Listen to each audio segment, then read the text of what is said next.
Hello, everyone. Welcome to our Wednesday webinar.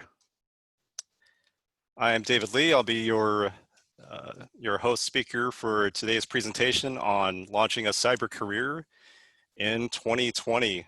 Before I begin, huge shout outs to JM Maldonado for setting everything up and planning everything with me.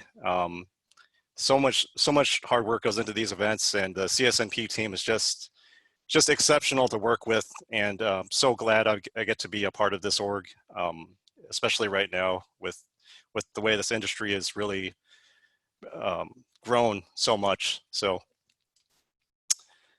all right, do a couple of technical checks and we'll get going here.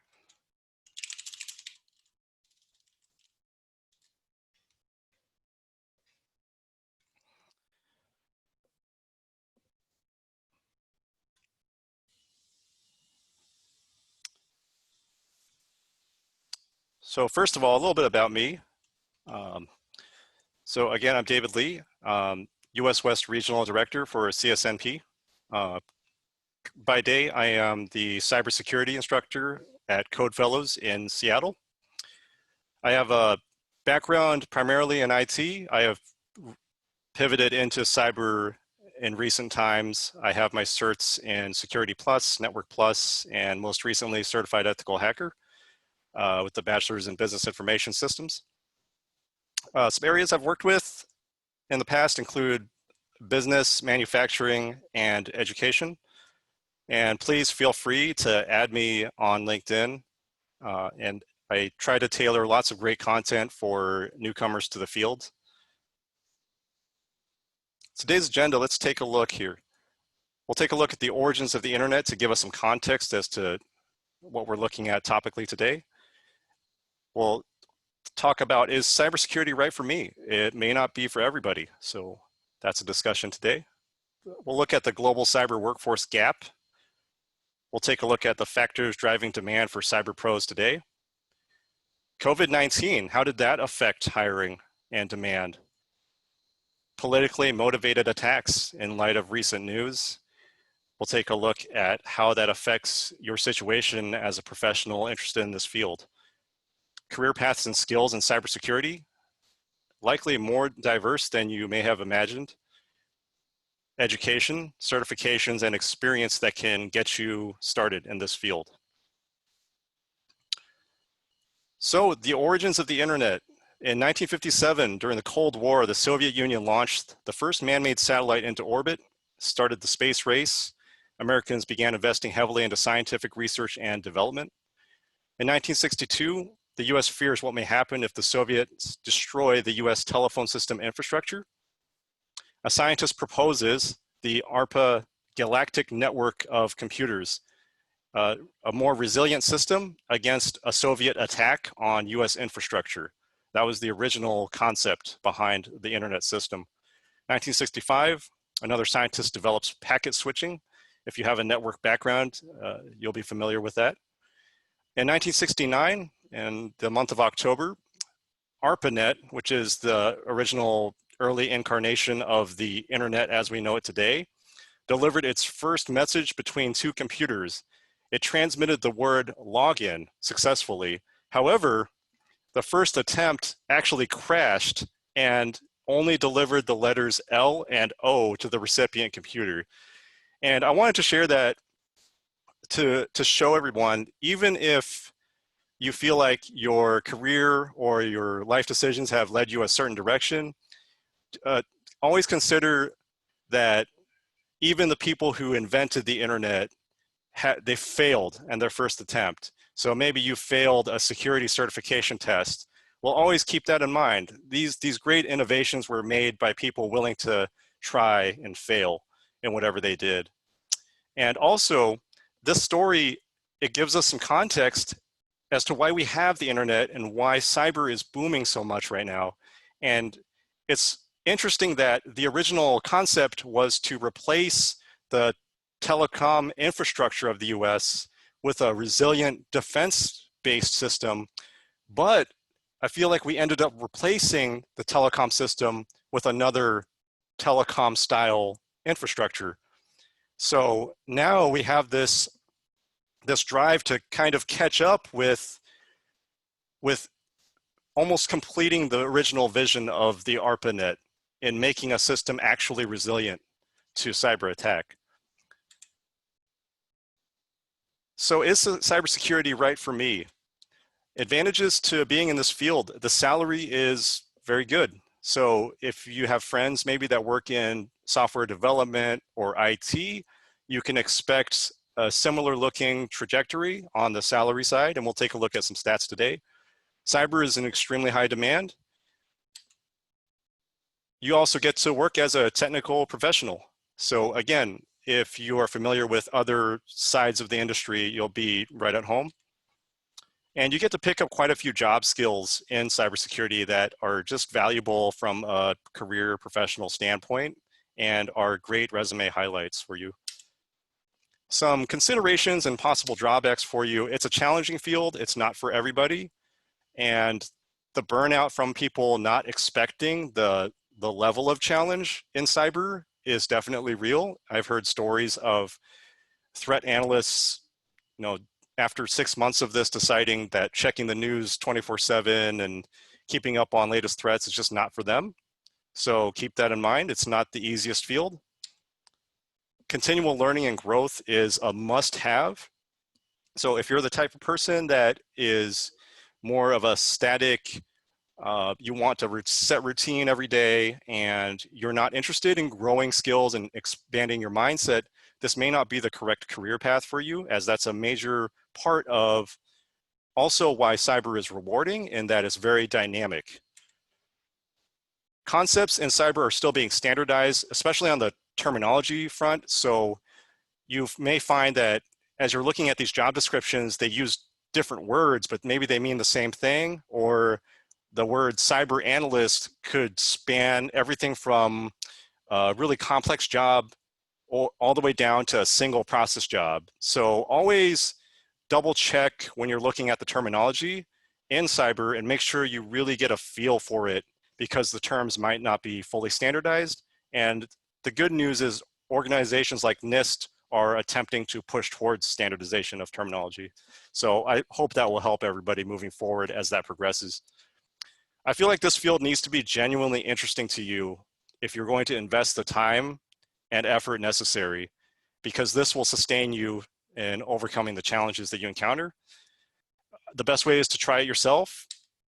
And there are plenty of resources out there. There's guided learning like Udemy. There's opportunities to stand up your home lab online. And there's also, beginner workshops that you can take, things that are similar to what I teach full-time. And there's also, again, packaged learning that takes you on a route and teaches you a very specific thing. So lots of opportunities to just get a feel for the space and decide if it's for you. We were talking about salaries earlier. Here's the 2018 data from DICE on cybersecurity analyst job salary by a US city.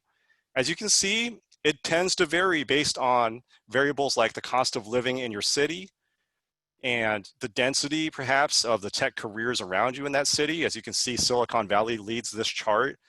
And so you can see the gap is also wide, because we're also looking at 60K all the way up to 110K-ish, 105K-ish in this particular example. And that can depend largely on your experience, how well you negotiate your salary, the size of the company, so many variables. So keep in mind that your situation and mileage will vary. Here's a more current update that I pulled from ZipRecruiter, and it's indicating that the highest average salary of all cyber jobs in the US is in New York, but the margins aren't too huge. As you go down the list, here are the top 5, with New York, Massachusetts, Washington, New Hampshire, Hawaii leading the way in terms of the average salary. So you would expect yours, if you're just getting your first cyber job and you have limited experience with the computer technology field, you can expect to start much lower, maybe 80 or towards that end of the spectrum. But as your career matures, you'll round the bend of that 6-figure 120 mark, and the more senior roles out there like CISO will be on the higher end to create this average curve. Cybersecurity is in extremely high demand. By 2021, there will be 3.5 million unfilled cyber jobs globally. Here's a quote from the Harvard Business Review. The majority of chief information security officers, or CISOs as I call them, are worried about the cybersecurity skills gap, with 58% of CISOs believing the problem of not having an expert cyber staff will actually worsen. 3.5 million is enough jobs to fill 50 NFL stadiums. And that's the global statistic of the cyber job gap.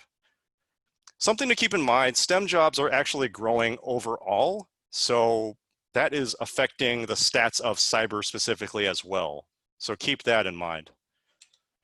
Employment for information security analysts, however, will grow at a rate of 32% between 2018 and 2028, which is higher than the average for all other occupations. Now, that is, again, a projection. As we've seen from 2020, it's really hard to predict the future, but statistically speaking, these are the projections that we had. And it's looking optimistic in 2018, and we'll take a look at some current stats as well. IT pros now need to know security. So just because you're a sysadmin, you also now need to have familiarity with cybersecurity fundamentals in the modern workplace. The lines are beginning to blur between developer, IT, and cybersecurity. So what we're seeing is a need for higher integration. Same thing, again, with developers. They're needing to know security as DevSecOps becomes a bigger part of application development. Executives now need to know security because they need to manage the risks in their organizations. So we're seeing cyber not only as an IT role like it was traditionally billed as, but now is all the way up to management and executive in the form of the CISO role. So in the 2019 Cyber Workforce Study by ISC Squared, we see the overall global cyber skills workforce gap, the largest being Asia Pacific with 2.6 million unfilled jobs by the end of 2019. North America right there, 561,000. So the other regions are less than Asia Pacific, but things like density, cities, geographics may contribute to these figures. But as you can see globally, at the end of last year, 4 million jobs went unfilled in cybersecurity, which is a shame. And that's something that I hope that I can contribute towards fixing in the future. US local job openings, by state, are illustrated in this graph from cyberseek.org, which is a great resource if you're learning about this field. And you can see here the darker blue states have more total job postings in the cybersecurity space. As you might expect, of course, city density, number of cities with tech jobs, the usual suspects here like Silicon Valley, Texas with its amazing defense sector, New York, Chicago areas, plenty of opportunities there. So if you're just entering this field, you may want to keep an open mind in terms of where you'll end up working, as that may work in your favor. Some factors driving demand for cyber professionals today include national defense, nation-state hackers, cyber warfare. These are people who use cybersecurity skills on behalf of their nation to perform attacks on other nations in the cyber warfare space. So if you have an interest in that, there's lots of federal type jobs that can let you get exposure to that kind of attack and defense. Intelligence is a great space to be in, especially in the federal side, and the need for your country to be able to gather intelligence about foreign entities and actors is essential to the national defense effort. So we see that as a driving factor here. Secure software development, as I touched on before, DevSecOps, we'll take a look at that in a visual shortly here, is definitely contributing to the rise of cybersecurity. Risk management. Businesses are learning that cybersecurity is a form of risk management holistically and not strictly a siloed IT consideration or expense. And that realization is now giving rise to jobs like CISO. Because, again, organizations wish to manage and assess cyber risks in addition to other business risks. Compliance. Compliance is a huge factor and maybe your primary driver in implementing many cyber policies in your organization, or that may be your full-time job as an auditor or assessor.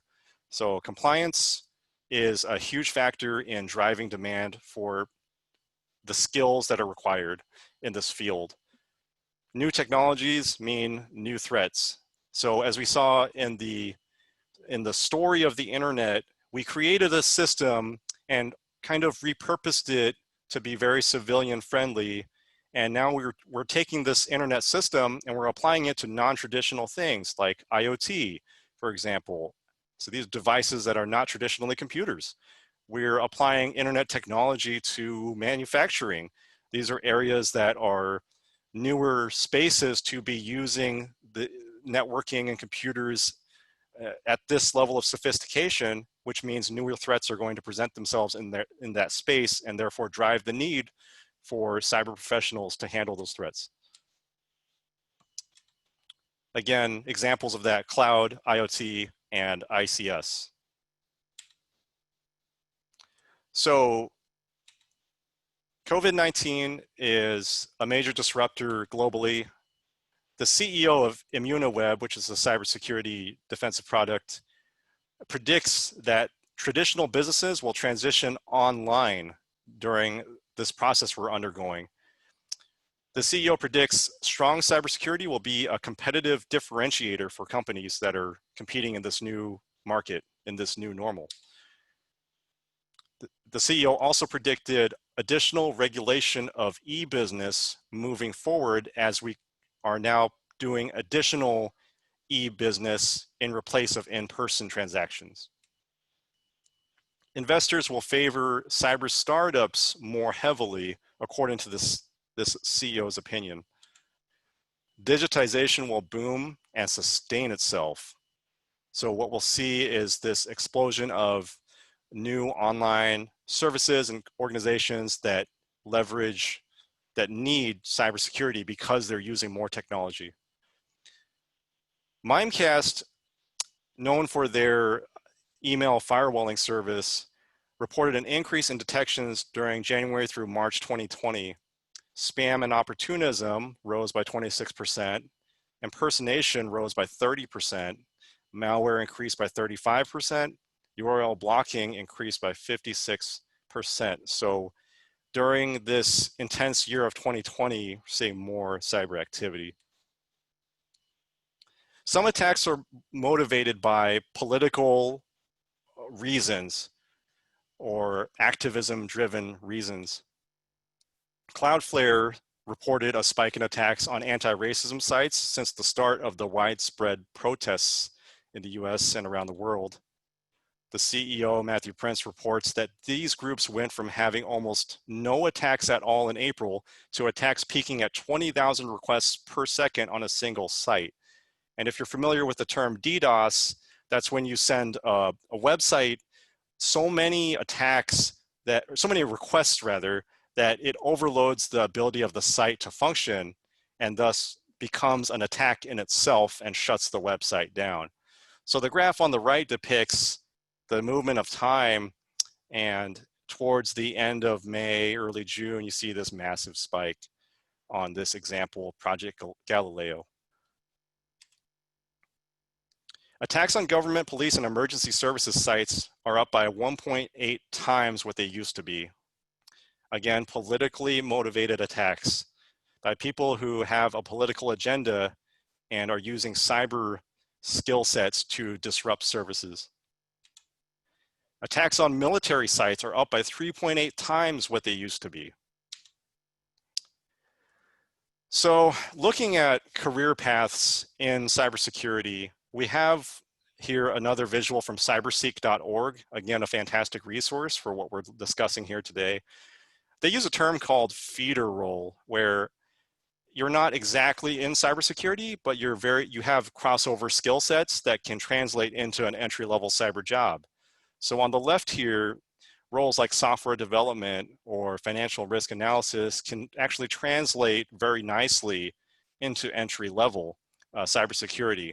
So what we see here are moving from left to right are like an additional growing path towards specialization into cybersecurity. So on the far right, you have administration, management, architecture, and engineering. These are senior roles that you would not expect to join the cyber field at starting out. Rather, you would expect to join as at this entry level column, the second from the left here, as maybe an incident analyst or responder, cyber analyst, or cyber specialist. So this is the typical trajectory you might expect for yourself starting out in this field.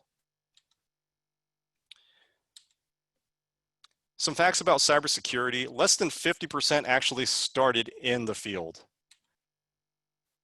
It's a high demand field and it's very challenging, as we've looked at.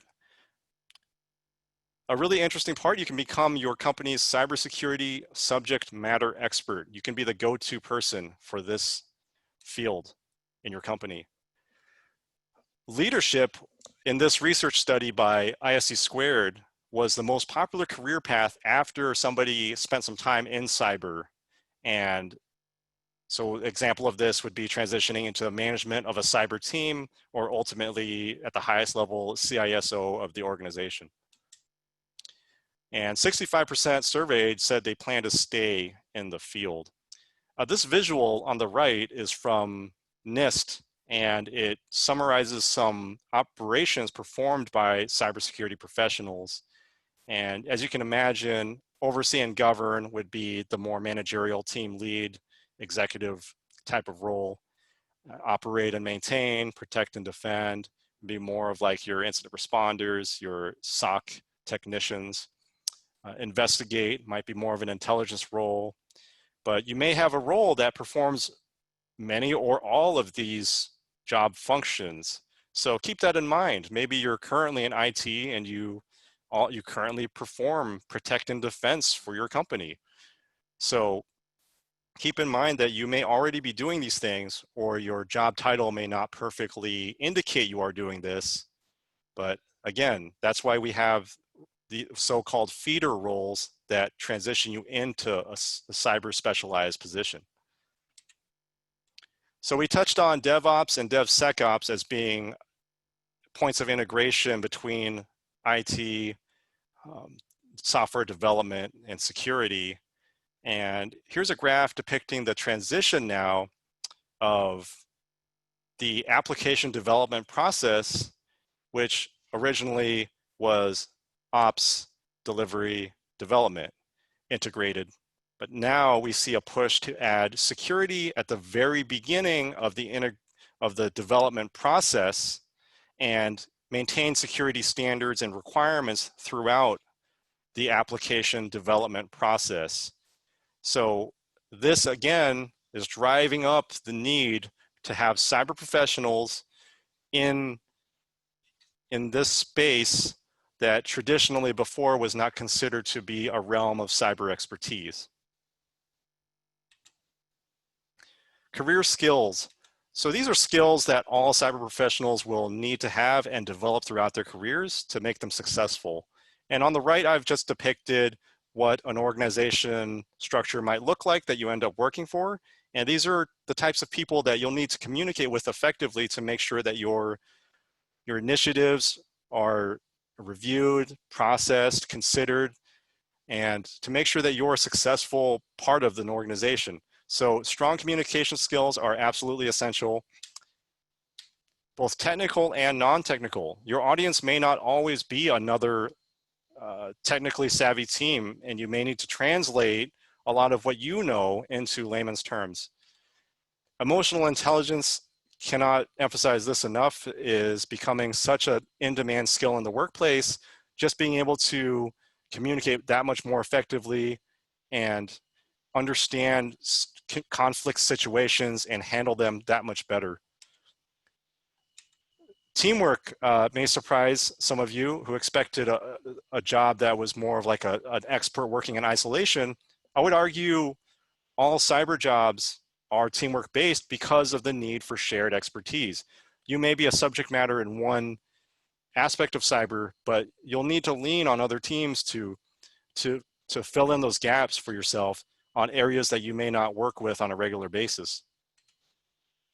Report writing is actually a large component of many cyber jobs, again, going back to communicating with people that are not necessarily other tech or cyber teams. Analysis, you'll likely be doing a lot of this at the entry level as a SOC technician or a NOC technician, reading warnings, alerts, reports, information coming into you from various systems and prioritizing and responding accordingly to information generated by systems. Problem solving, very universal skill set and need across the spectrum of IT, software development, cybersecurity. You'll need to be the person that has a drive to find the answers yourself. Again, going back to growth and discovery, you'll need to be the type of person that's willing to continually develop your skills. Okay, so what are some specific technical skills that I may need? You can look it up on the NICE framework. This, again, is trying to standardize the terminology and vernacular that we use in job postings, job descriptions, job skills. So you can go on this website and type in or look up your work role title. In this example, I have Cyber Defense Forensics Analyst, and it'll dump out a standardized list of skills that you'll need for that role. Again, cyberseek.org, amazing resource to tell you about salaries and job skills. Here are some areas that I've identified in my work as a cyber instructor that an entry-level cyber technician should focus on growing these areas as they apply to those jobs.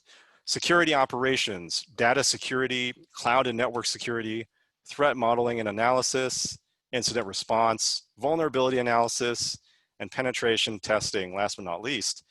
Not to say that the entry-level technician needs to be an expert in any of these, but needs to know the terms and operations in all of these fields to work effectively on the modern cyber team in the modern workplace.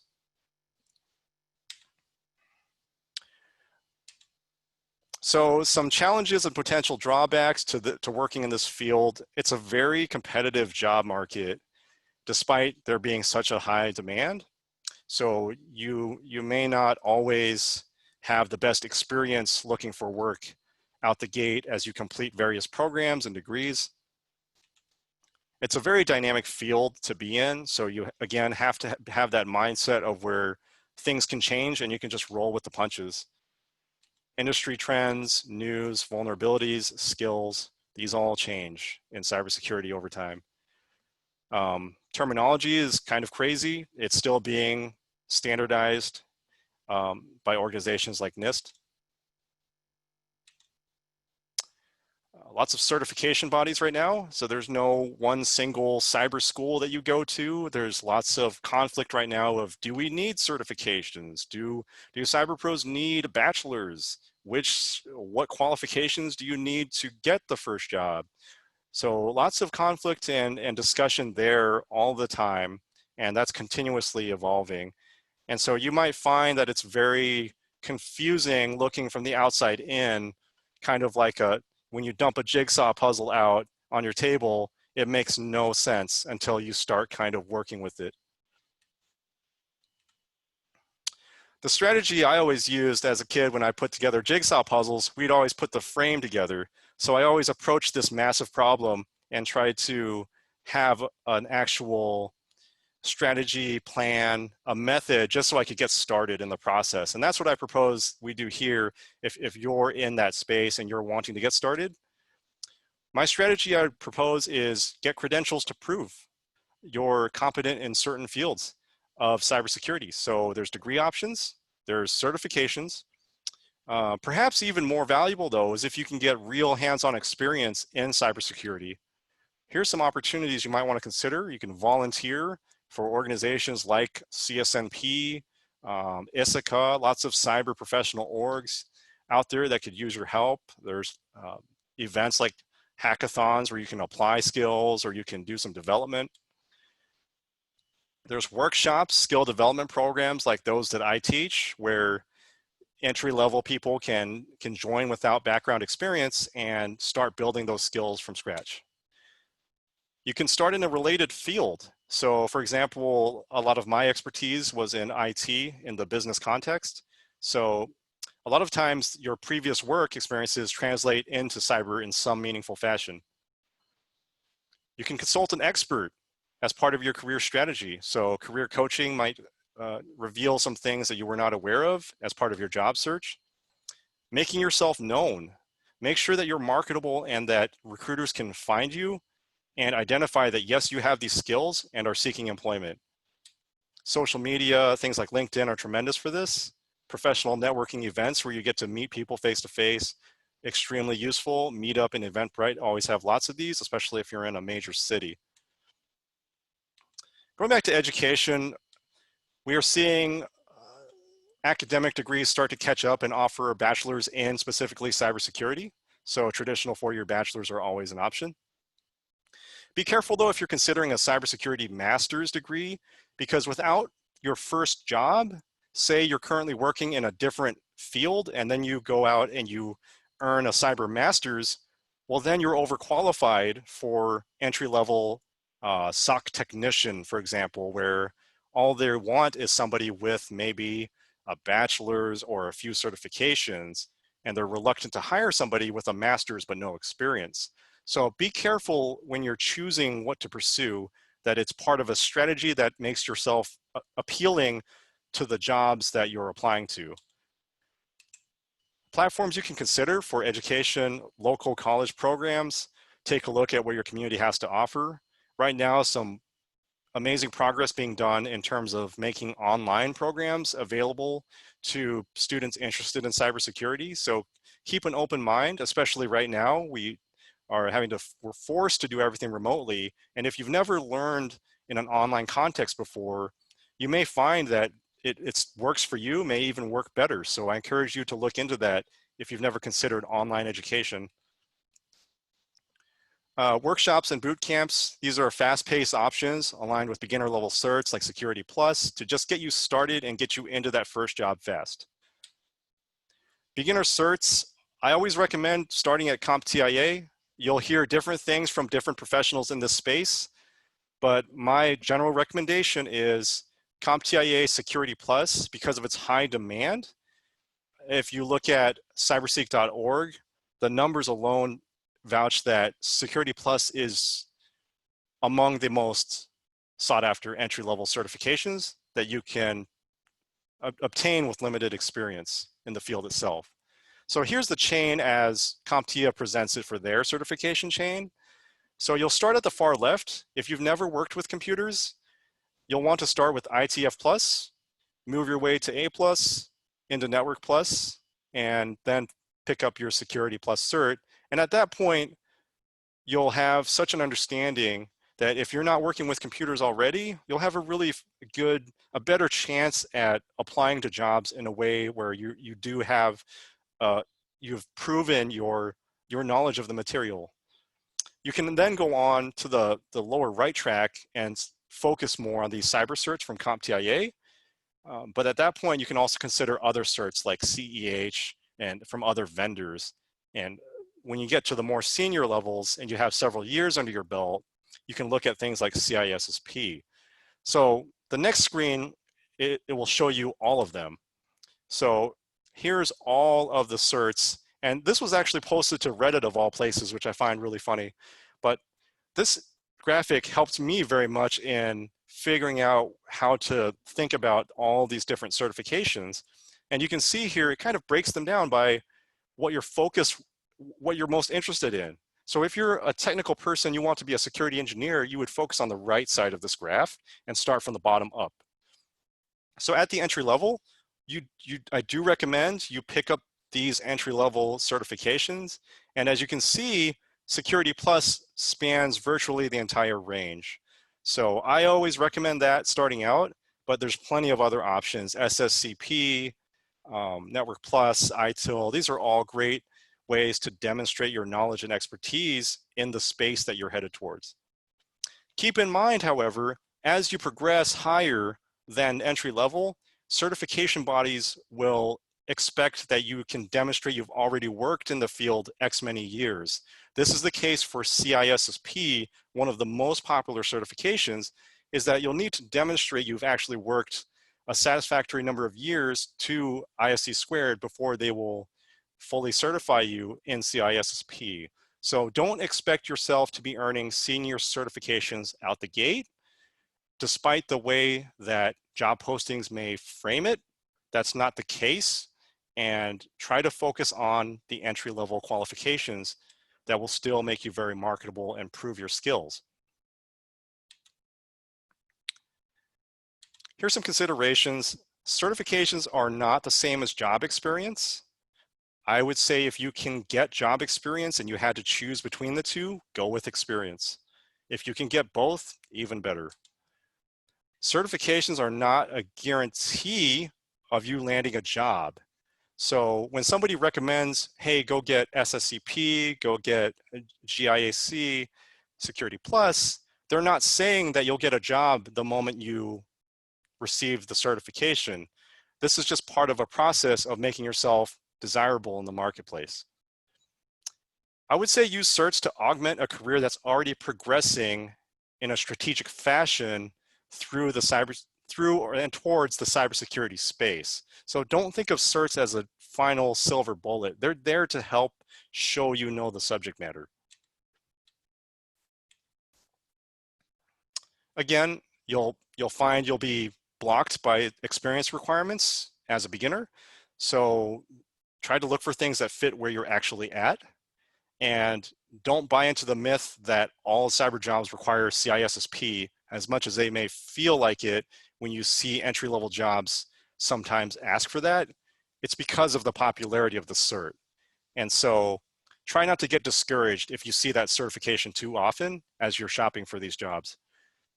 Use certifications to demonstrate your levels of proficiency and a commitment to continual learning. And always show your passion for the field. A genuine interest goes a long way in a job interview. How do I get this experience, you might wonder? Well, again, we can look at feeder roles. Maybe you start in IT support and then have a plan to transition into cybersecurity after you've got a feel that, hey, I like working with computer technology. This is the field for me, but I want to focus more on protecting systems. At that point, you can more easily pick up those certifications. You'll have the experience, you'll know the content, and it's a smoother transition. There are so-called entry-level cyber roles like SOC or NOC technician, junior analyst. However, they still require that you understand computer technology. And that's a reason lots of cyber pros will tell you there's no such thing as an entry-level cyber role. However, that's what they're intending to communicate is, yes, there are entry-level cyber jobs, but you need to have some of those foundational skills so that you're not caught off guard as you go through your job by the technology itself. You'll want to have some proficiency with the technology that you're protecting, working with on a daily basis.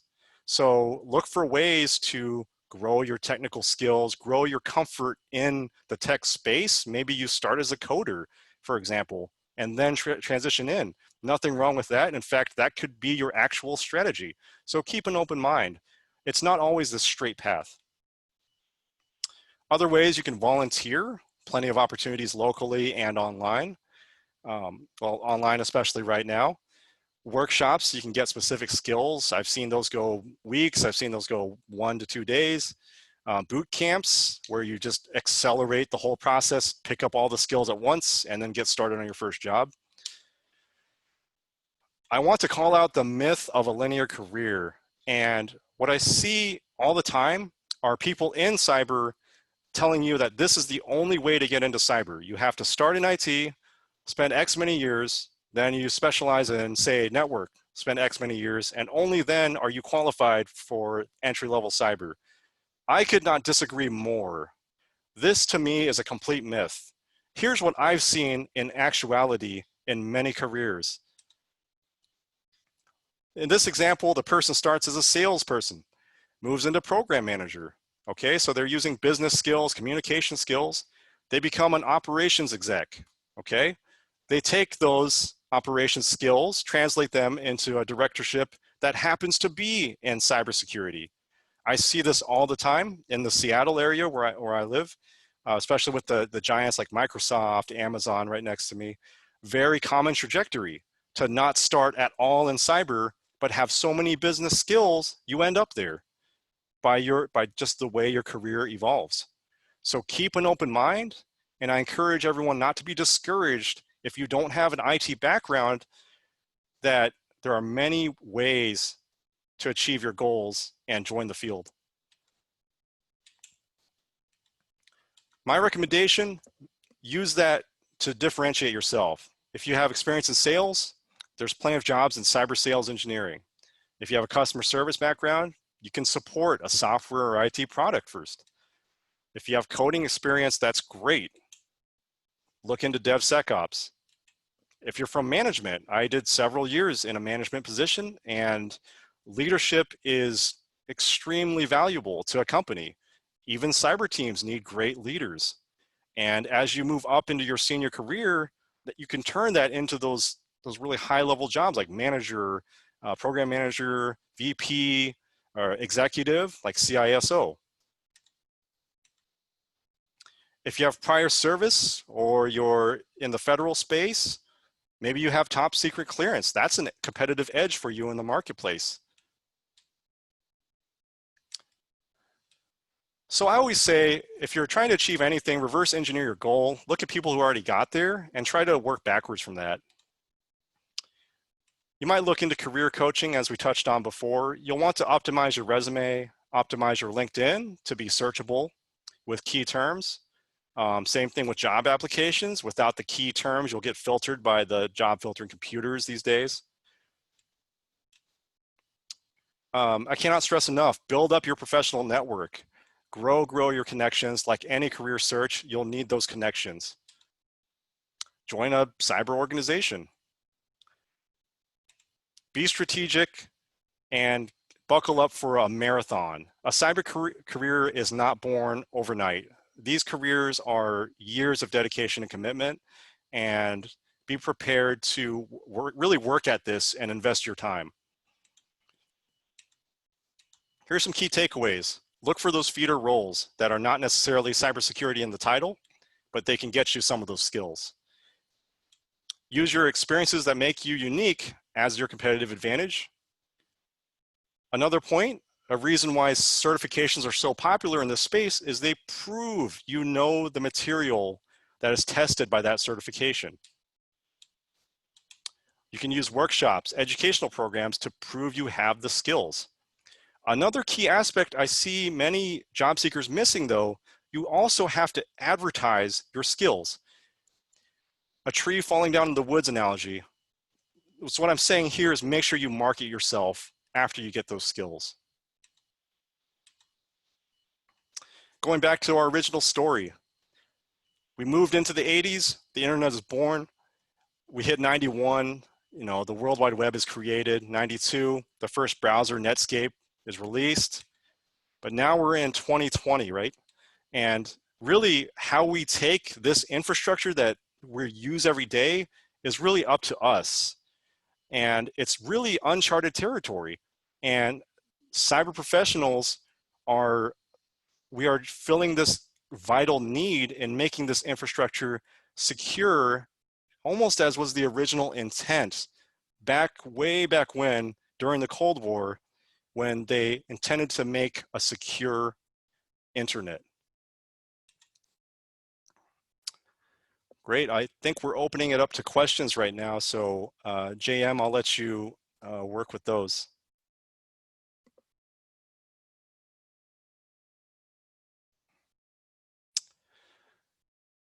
Okay, Q&A section here. Let's take a look.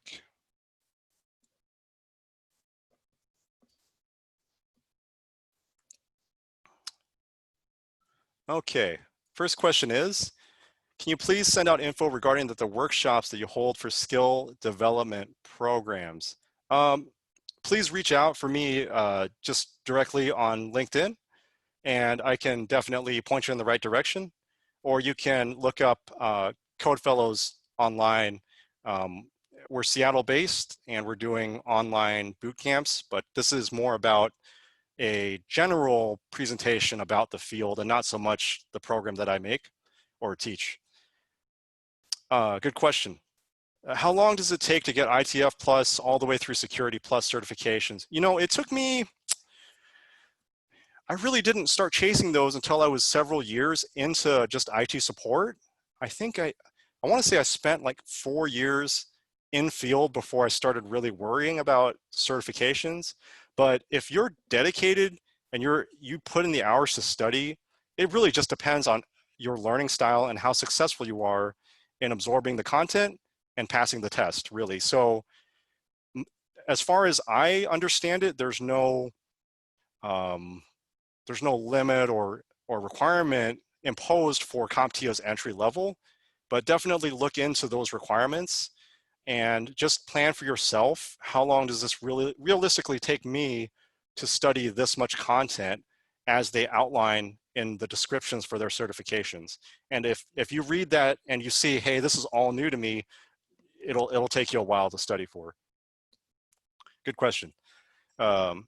Is it worth to spend around $10,000 for a boot camp program? So that, again, many of these questions are, it just depends on your situation. If you're financially, if you have options to do so and you feel like you have a passion and a strong interest to work in this field, I would say in that case, yes, definitely check it out. But before you make that kind of commitment, always look into ways to get exposure without making that a major commitment like that, to make sure it's the right field for you. So always look into ways that you can learn about it before you jump in head first.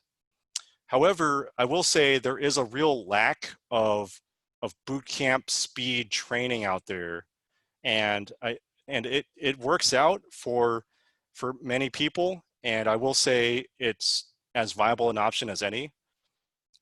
But I'm of course very biased in that regard, so I may not be the best person to ask. I'm a mid-career professional looking to move into cybersecurity. This PowerPoint has great tips. Do you think that getting some of the basic certs will help me get employed in the field? I have not worked in IT or cyber before. Again, great question. Perfect example of somebody who is not in a feeder role. So I would say jump on CyberSeek, look at those feeder role job titles, and see if you can kind of work towards one of those first, would be a strategy you could use. Or you could take something like a boot camp or a bachelor's program that says specifically you're trained for cybersecurity, and then start taking on applying for jobs after you've completed a program like that. So there's many roads to Rome, in my opinion. However, it kind of depends on your situation, what experiences you have, and what road you decide to take is kind of up to you after you've looked at your options. Will these slides be available after the webinar? Yeah, I'll get with JM on that. I think we can make something like that happen. Anushka says, I'm a student pursuing master's in cyber forensics and security. I have 4 years of professional experience in risk management. I want to switch into pen testing. Do I need a certification? Isn't my master's degree enough? Yeah, a master's degree in cyber forensics is outstanding, and that indicates that you have a dedication to the field, and the original intent of a master's was to show you've mastered that space. I feel like today's masters, they're more accessible, so I always worry that the wrong people are taking masters. But as you say, you have 4 years in risk management, and you are working on, the master's in cyber forensics. I think you're on the right track. I would say complete your degree, start job shopping, and if you find that you you're running into jobs that require certain certifications, consider picking those up.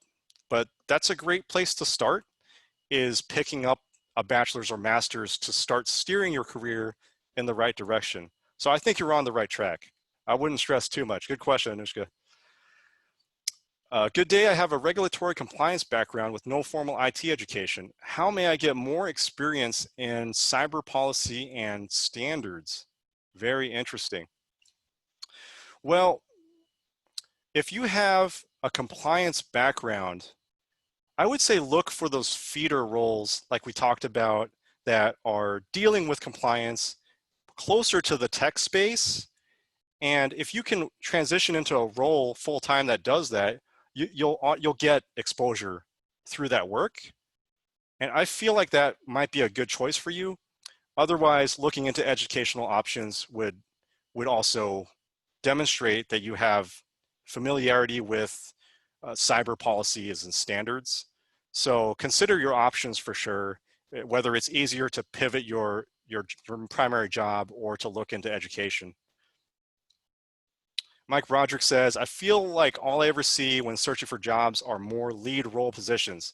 Is there a specific terminology to be using when looking for entry to mid-level job? Yes, Mike, there is. So when you're looking on these job boards, search junior or JR dot. Those will often lead to the junior entry-level jobs. The word entry level is good to use. Sometimes jobs have a Roman numeral 1 to indicate that they're the first tier.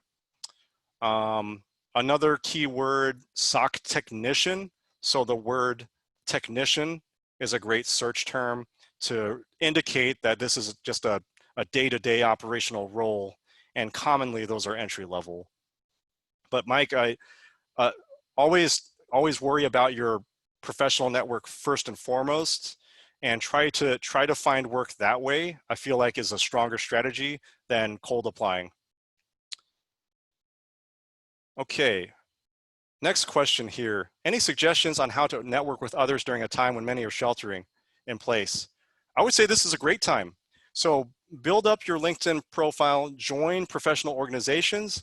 You can commonly jump on Slacks like CSMP has and just chat and ask your questions to people in these organizations, and just reach out digitally. Many of the events have moved into the online space, so meetups are now virtual. So check those out, look for opportunities. You might have to look a little harder now that things have changed so much, but just keep your mind open to virtual events and virtual professional networking opportunities, and join those professional groups on LinkedIn for sure. So you can always search words for groups and look at what they're all about. As someone going through a bootcamp learning a broad range of skills but not developing too much depth of expertise, how might I frame myself to hiring managers? I think that's a great position to be in. A person who can work with and speak the jargon with all kinds of different teams, that's really valuable. And not every organization wants you to be a full hardcore specialist in one specific field. I commonly see that in larger enterprises where they want to hire specialists. So maybe if you're more of a generalist and you feel like, hey, I'm more of a jack of all trades, look at mid-size orgs or even smaller orgs where that diversity of skill sets is actually valued and not perceived as a negative. And that would be my recommendation. What are perspectives to look for in a boot camp? Obviously, the value that you get from it, right? They're an investment financially. They're an investment of your time. So consider the payoff versus investment, and just look for the content. So when you look at the content of the boot camp, does it align with the entry-level job that you see yourself working in? So definitely look into that. Look into how much effort have they spent in designing their boot camp around an entry-level job. What advice would you give an aspiring patent attorney considering cybersecurity data privacy? I mean, if you're an attorney, I would look into the compliance and policy auditing space where you're assessing an organization and determining whether they are in compliance with federal regulation. That there's plenty of work in that space, and I think that would be a great pivot point. Oh, Brian Besa. Hey, Brian. Good to see you. Any tips on bridging the gap between physical security and information security? Are there specific positions that bridge that gap? I used to work with Brian, so good to see him on here. So physical security shares commonalities in terms of the philosophies behind policies. So principles like defense in depth are shared from physical to digital. However, you'll still need to demonstrate to employers that you have these software, IT, cyber technical skills.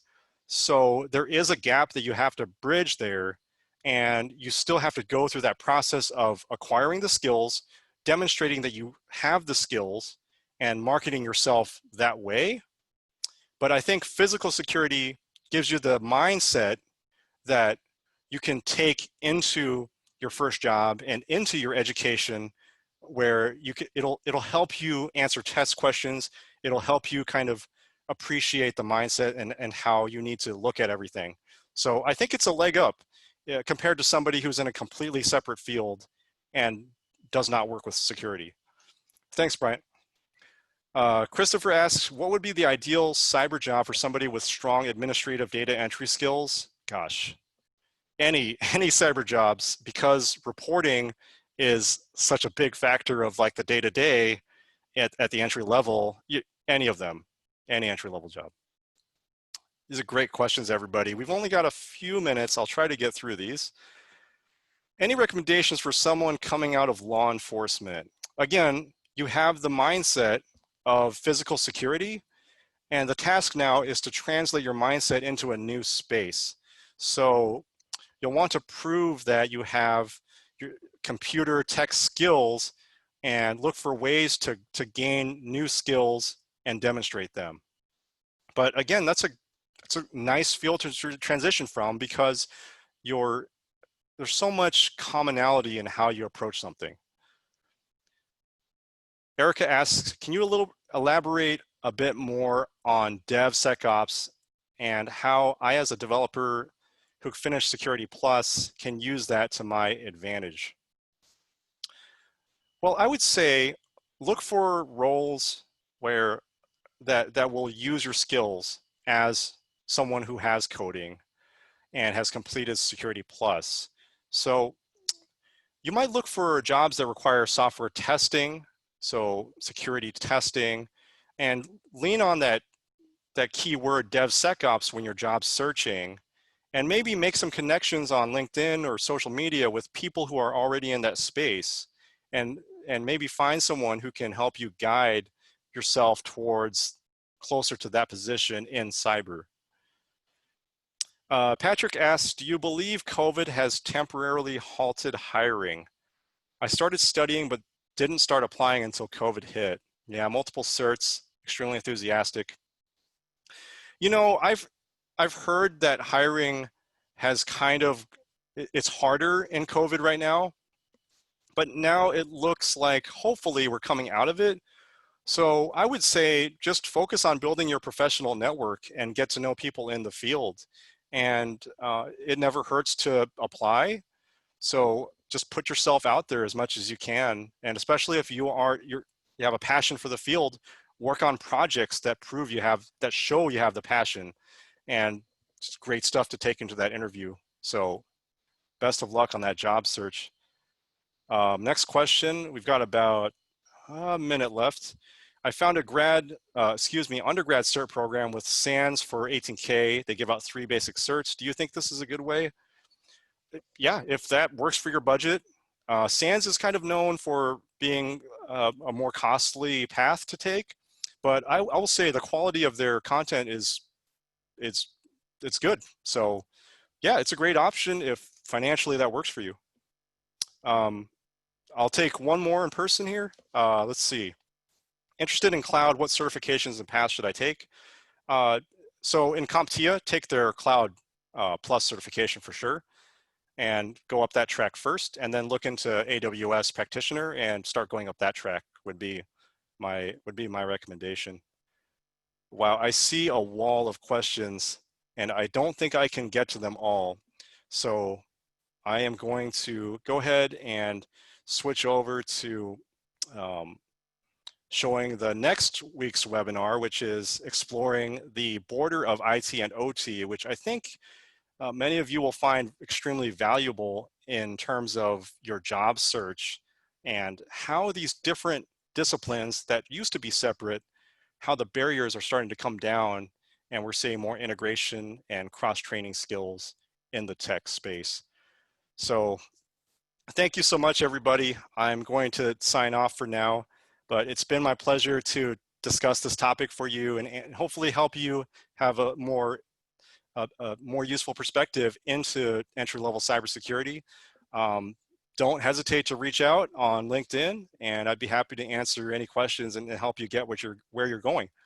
So great being with you, everybody. Stay safe out there and stay healthy. And yeah, thank you so much for joining us this evening, and have a good day.